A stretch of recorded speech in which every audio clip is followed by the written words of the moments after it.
Hey everybody, this is Joe Joseph, and this is the DailySheeple.com's News Shot. Let's go to the DailyWesterner.com, who penned a piece thousands of Americans are fleeing the big cities in preparation for the coming American apocalypse. Now, I know that it's been the boy who cried wolf with regards to the coming American apocalypse for quite some time. We thought we'd see it under President Bush. Then came President Obama. And now we have President Trump. And all the while, you could debate and say, have a debate on, has the United States become less or more stable during each of those administrations? Which I would have to say that we have slowly but surely become more and more destabilized as time has progressed. And the tools in order to maintain control have been slowly but surely put into place in order to restore order should anything happen. Now, I believe it's right. And let me get into this piece. It says, why are so many people suddenly moving away from major cities? The populations of some of the largest cities are steadily shrinking. Matter of fact, Chicago took the biggest prize for population loss from 2015 to 2016. Number 2 was Detroit. Number 3 was Baltimore.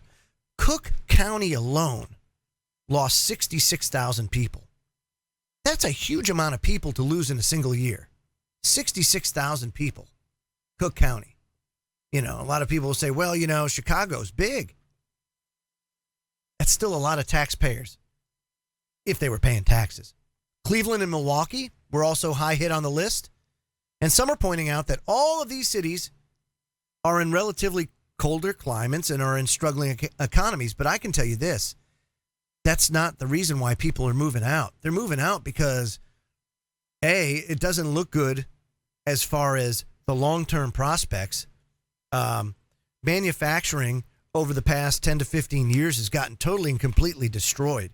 We have gone from a producing country to a services-based country, meaning we provide services, very much like Wall Street-esque, financial services.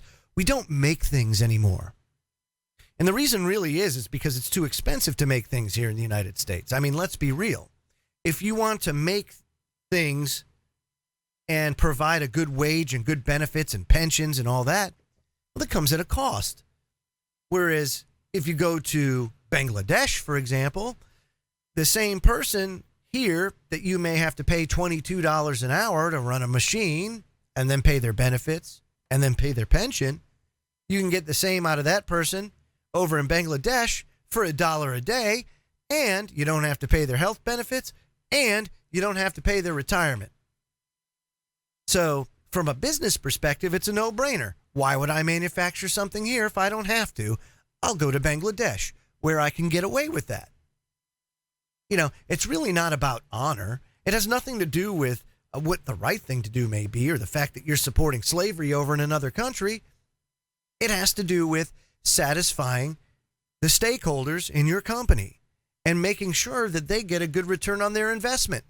That's what it's really all about.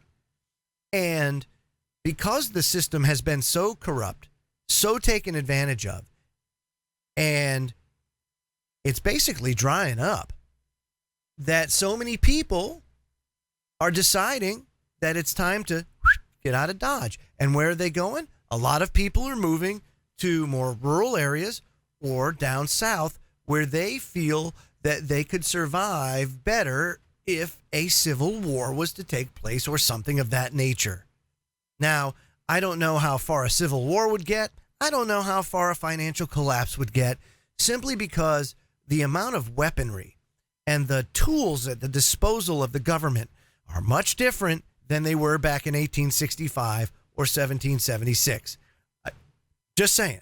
They possess things that all it takes is one little airplane to go over and spray something out, and they can decimate an entire population. So I don't really see things ending well for something like that. What I do end up seeing, though, is series say highs and low, financial turmoil. I think that that's coming. I think that you're going to see civil unrest as the weather gets warmer. Civil war, I think you're going a little bit too far. The only way I could see that type of unrest occurring is if, say, North Korea decided to EMP. Then I could say, all right, wow, you're going to have civil unrest on a mass scale. Maybe not civil war, but certainly chaos. And people better be ready for something like that. Because you know what?